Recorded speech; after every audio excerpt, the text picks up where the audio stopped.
lunch. We are going to go ahead and get started. We are going to continue to have more people kind of floating back in, especially as we get closer to the afternoon. So definitely take your seats. Thank you for being here. And we're going to keep this momentum going in all of these great conversations.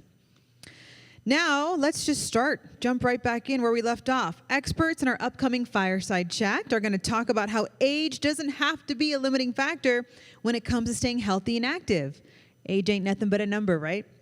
There are lots of ways that you can tweak your routine depending on what works best for you, whether it's adding more weights or decreasing the number of repetitions. All that matters is that you're having fun while getting the results you want and, of course, staying consistent. The chat is going to be about age is just a number, adapting your fitness routine for a healthier life.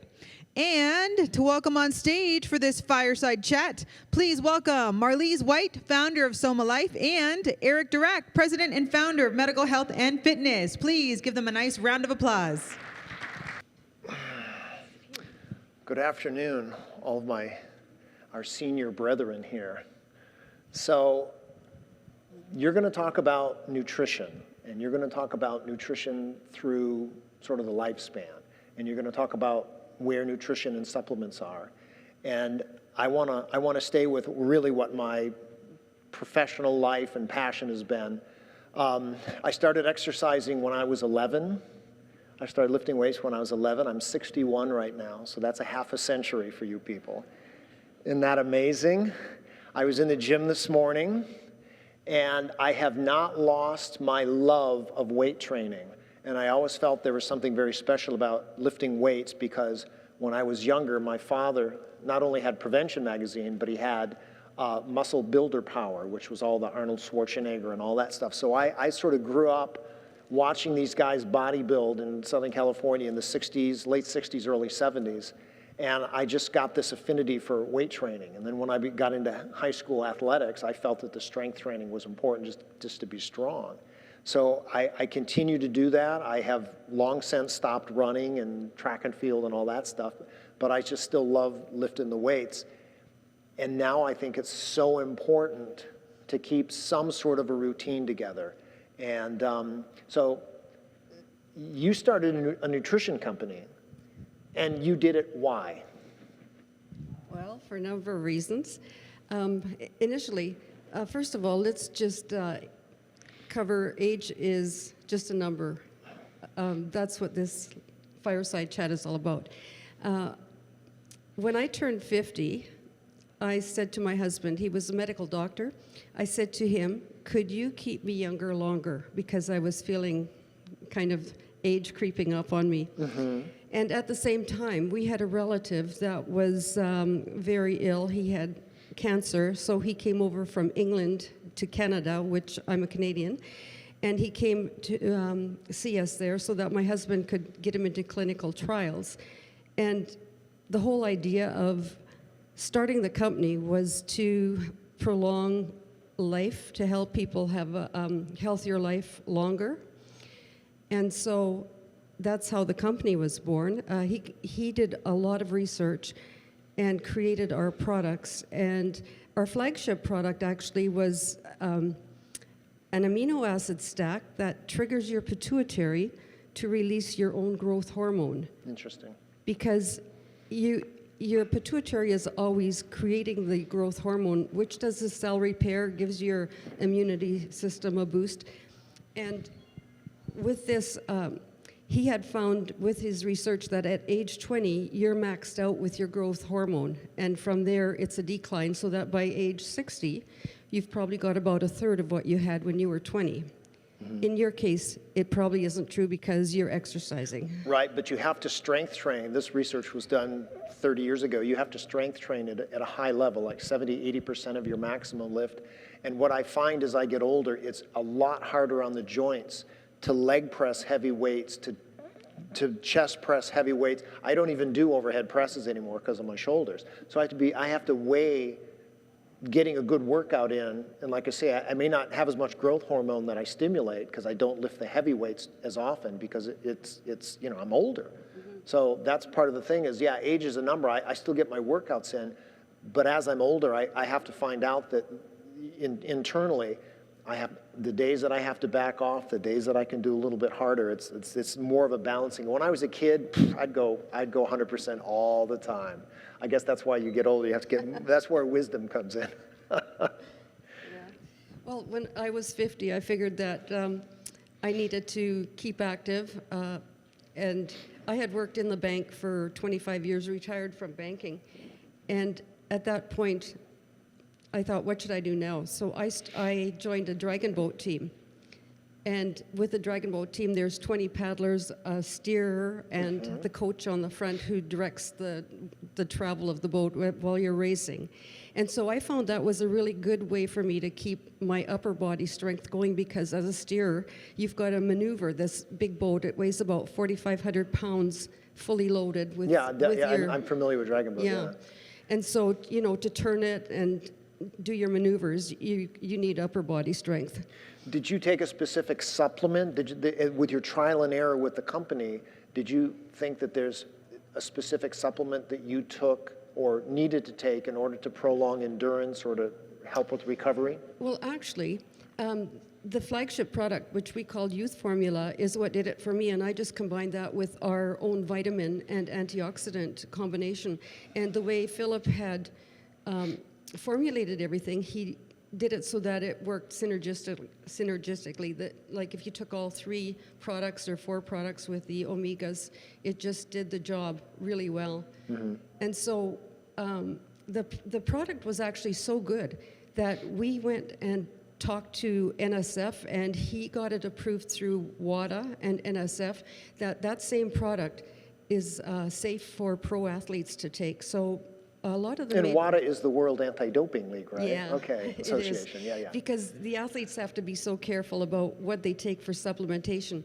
And anyway, so we found that we introduced this to the world of the Major League Baseball teams, and their pitchers actually are the ones that mostly use the product, because they have to have recovery for their pitching arm, and it really makes a difference for them that way. Right, but then it translates to the aging factor, because as people take it, they have more energy, et cetera, right?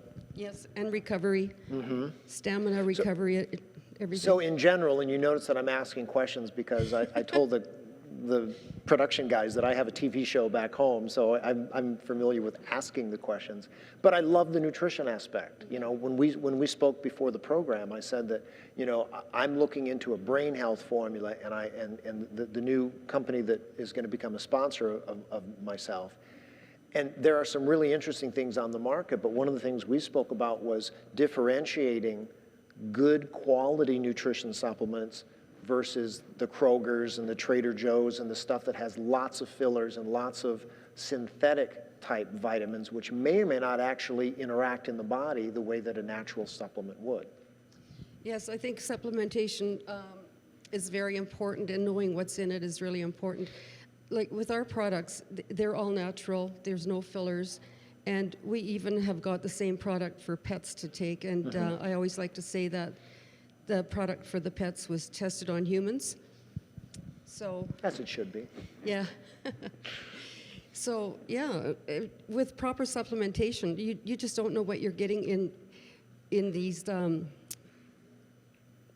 cheaper stores, or you're paying less for your vitamins. Get 3 for the price of 1, that type of thing.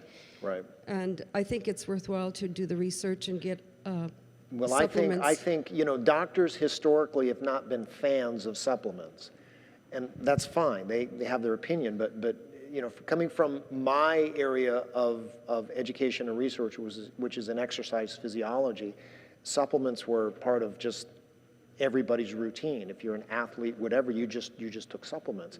But the learning process was, like I say, what are the best ones? And now, as I'm getting older, the brain health formula is something that I can really sort of stand behind, because I can see how it's actually, it's one of the first vitamins that I've ever taken where I can actually see the impact on what they call executive function, cognition, memory, all this other kind of stuff. And I thought, well, this is very interesting. I can actually have some level of proof as to how over time this thing is actually affecting the way that I do things. So it's important. And I want to drill down to a couple other things, but I want to switch back to the exercise. You know, I was trained in the era of Jane Fonda and, you know, Tony Little and the aerobics craze and Frank Shorter running my father ran marathons. He had no business running marathons. He was short and stocky. But everyone wanted to be an aerobic athlete. And along with that was the high carb diets and all this kind of stuff. But I stayed true to my roots with strength training because I just like to lift weights. I like to be strong. And now that I'm in my 60s, I say to myself, man, I'm really glad that I did this, because more than half of my friends who are long distance runners in their 20s have hip and knee replacements in their 60s now. And they like it, but you know, they ran 80 miles a week in high school and never thought there'd be any repercussions. But there were. So, you know, when they got to be 50, they were bone on bone. So that's one of the things that I like about strength training. And what we'd like to do is, you know, we've got our countdown clock here. I don't know if you guys know this, but we got 19 and a half minutes. When we get to about 10 minutes, 8 minutes or so, we want to have a Q&A, almost like a little forum that people can sort of ask. Because there's only about, what, 15, 20 people in the audience. And if anyone has a specific question, we should just handle it, because that's sort of what the fireside chat is here. We got our hot cocoa, we've got, you know, it's, anyway. But I've always, and you know, what's happening in the health and fitness industry is that the strength training companies have much more of a presence than they did 25 years ago. It was stationary bicycles, it was spinning, it was, you know, step classes, it was everything had to do with all these aerobic programs, and now strength training is king. As a matter of fact, there's a company in the US out of Dallas, Texas called OsteoStrong, which is a strength training program for seniors, but it concentrates on bone health as opposed to muscle strength. You go in and you do isometric pushes, and it's a very interesting concept, and they are growing like wildfire. They probably have 75 to 100 locations already in the US after just 8 years. But senior citizens can go in there and they can train just a couple days a week and get this bone health benefit that they never knew that they could have. So there's a shifting of the industry from the body beautiful, from the young and the fit, to the almost middle age and seniors who go into health clubs, do a very, very moderate routine, feel good, and then go the rest of their day. Well, I think that's all you need to do, is you need to keep moving. And I was just going to mention, you're 61, you're just a baby. Yes, Mom.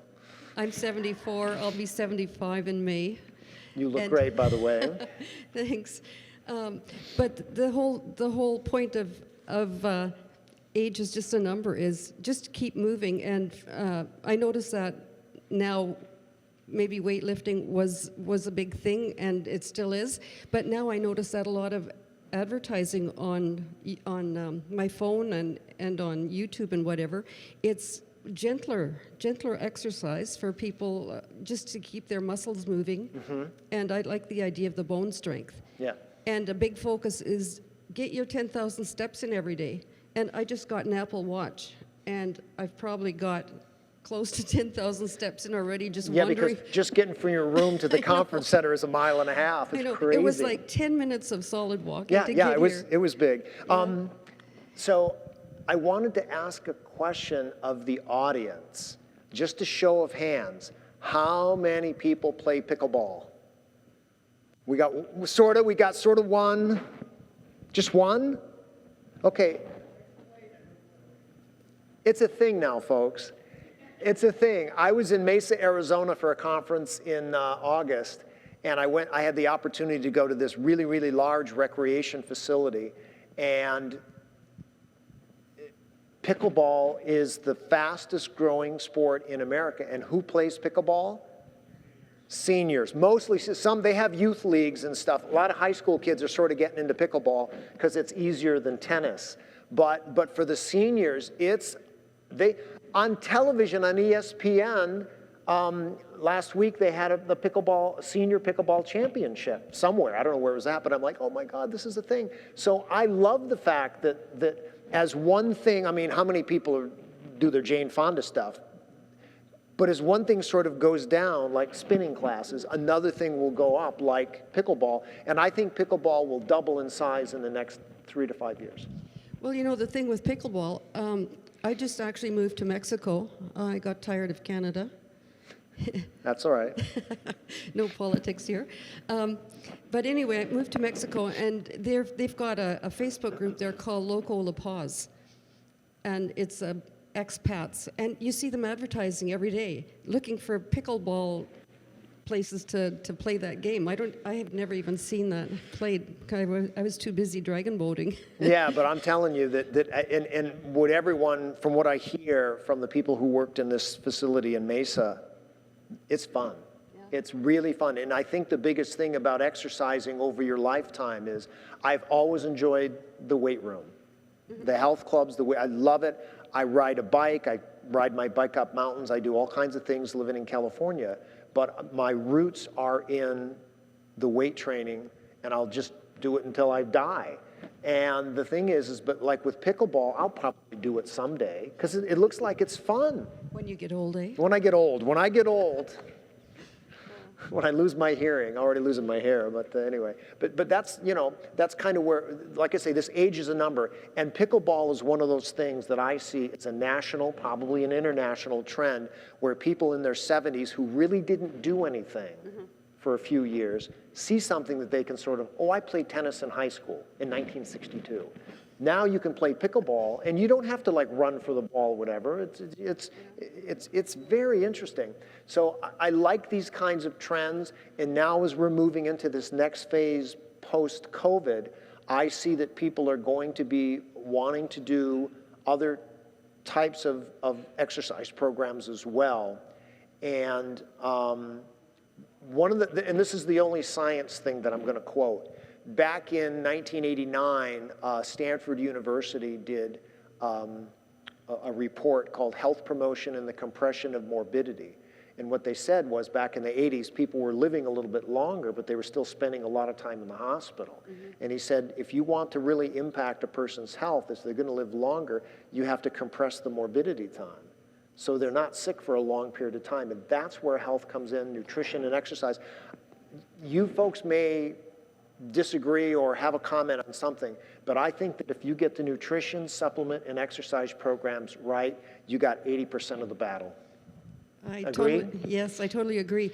And when my husband was doing all this research and everything, he said the idea was to live as old as possible and die young as old as possible. Yeah, and that's what that compression of morbidity is. Enjoy yourself, and then just don't wake up one day.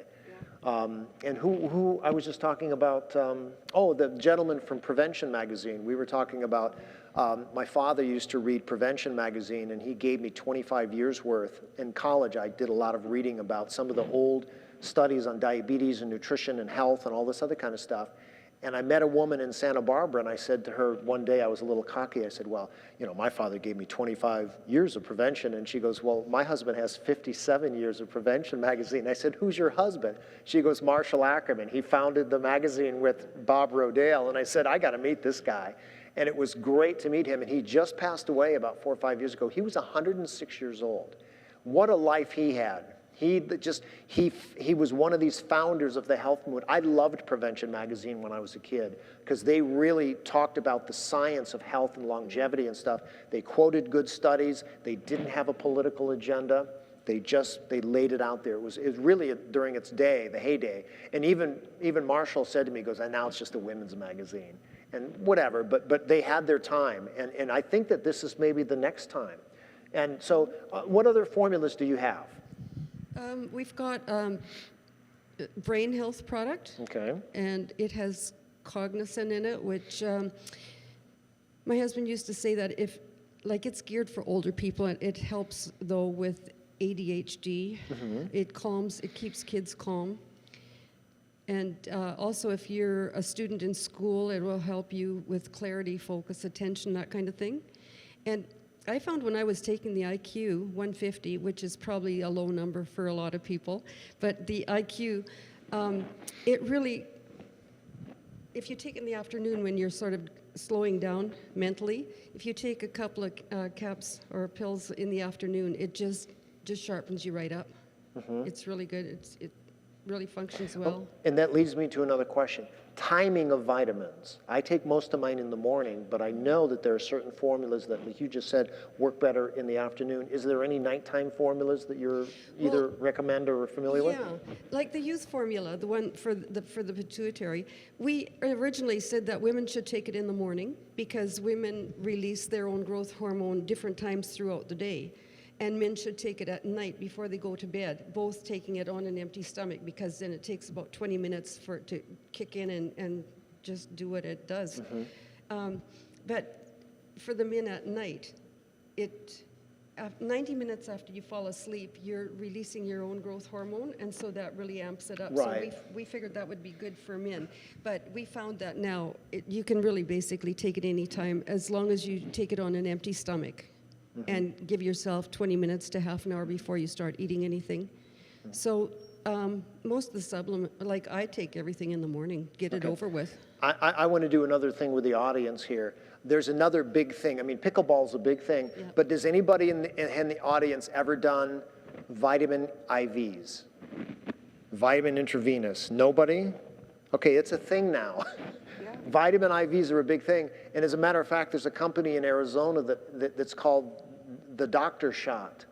And instead of going to the doctors and getting an IV for your vitamins, like liquid vitamins or what they say that you can actually go to your doctor. They can recommend vitamins. You can order online with the doctorshot.com or something.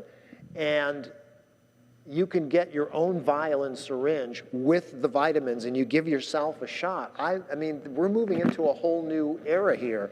I think it's interesting that people are going to be, they're not diagnosing themselves, but the therapeutics is something that, first it was the home glucose monitors. You could get your blood sugar during the day, and now we've got lactate meters and cholesterol things that you can order all the stuff on Amazon.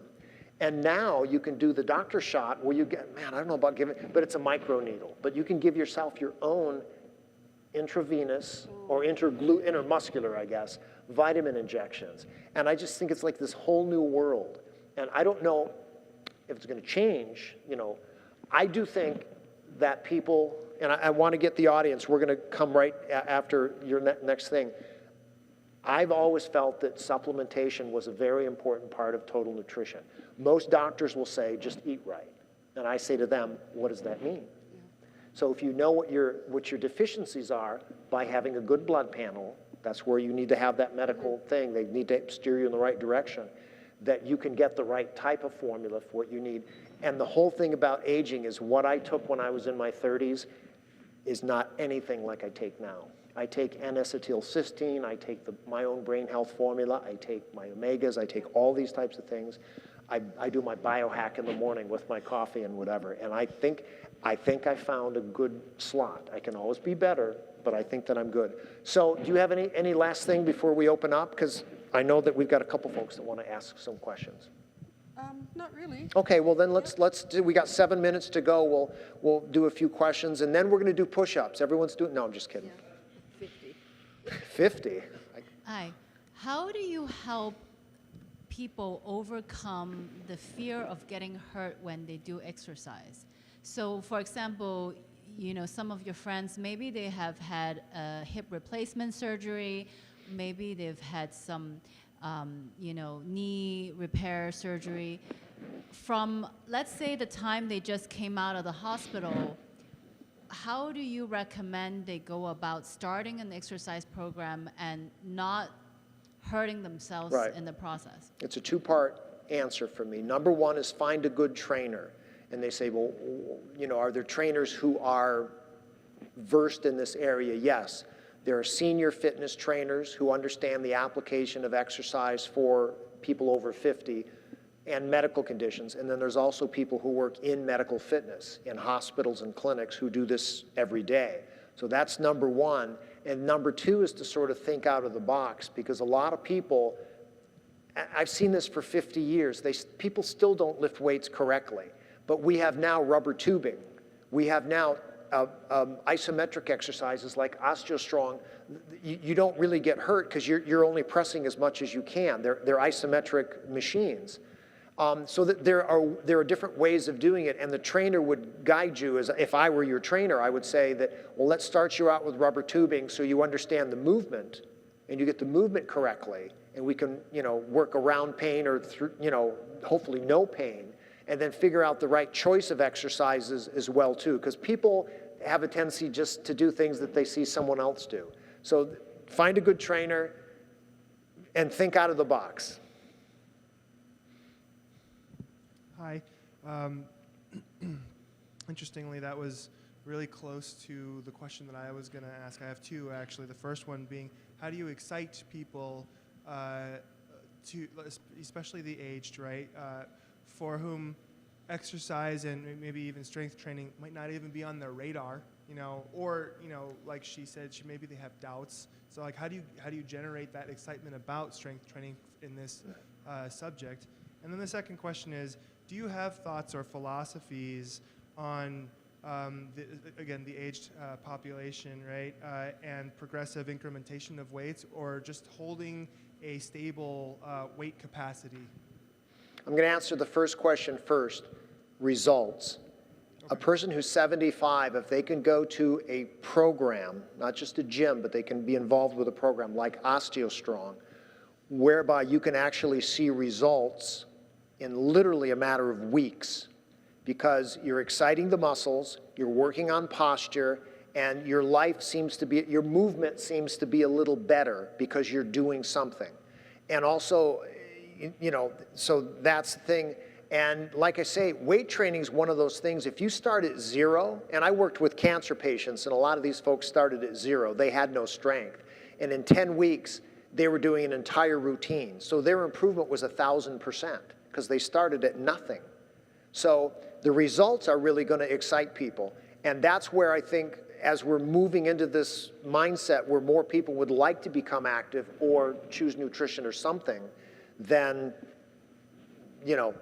and we'll talk a little bit more about it because I want to get a couple of questions and still make sure we get our time. Are you going to talk about HMOs? No. I'm going to ask you to opine on several different factors. Okay, we got 3 minutes to go. Okay, first one is a supplement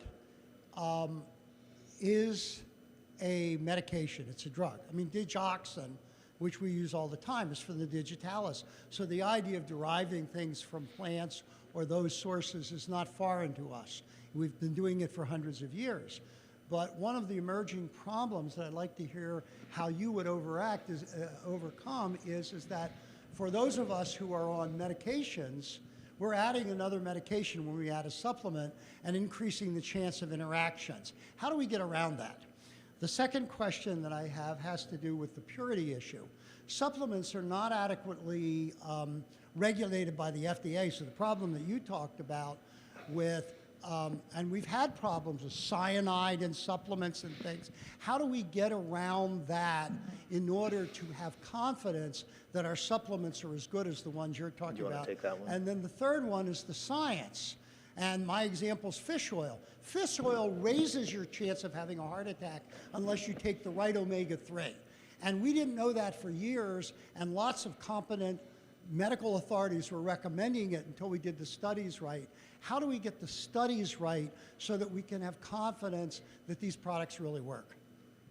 Do you want to answer the purity question? Yeah, the purity question, actually, the question was, how do you know about interactions with other medications? Just how pure the vitamins are. Oh, well, the vitamins are very pure. They're just amino acids. And your vitamins. Yeah. Your vitamins. Right. Right. The Kroger's and the Trader Joe's and a lot of those vitamins are mass produced. A lot of them are produced in China. But a lot of drugs are produced in China. So I want to get into the science of the things is that I think that the industry is doing a much better job in regulating itself now than it did even 5 years ago, because there have been so many folks like yourself that have had this outcry that, just taking these generic synthetic is almost like taking nothing at all. But I'm seeing in the last few years, your company, SOS company, the brain health formula companies, all of these companies that are sourcing products that are at a very high level. We just have to sort of figure them out. You know, the science of nutrition, you had mentioned the fish oils. But also, the problem with nutrition is that there is a confounding variable. Is it fish oil versus exercise, fish oil and this, fish oil? You know, you'll never really know. We said at the beginning that I felt, and you'd agreed with me, that taking supplements is better than not taking them, but we just have to figure out what the best ones are. Agreed? Yeah, absolutely. And from my end of things, Health Canada are so strict about what we can do. We've got to get numbers, and we jump through hoops to get the products out there. And for my own product, I've got a database where we've had our customers phone in or write in questions of how our products would interact with their medications and their own personal health problems. And my husband, the medical doctor, he would respond to each one. And so I've created a database with all of the questions and all of his answers, so I'm able to, now that my husband is no longer here, I can answer them for him. Electronic vitamin records. That's $1 million idea right there. Last question.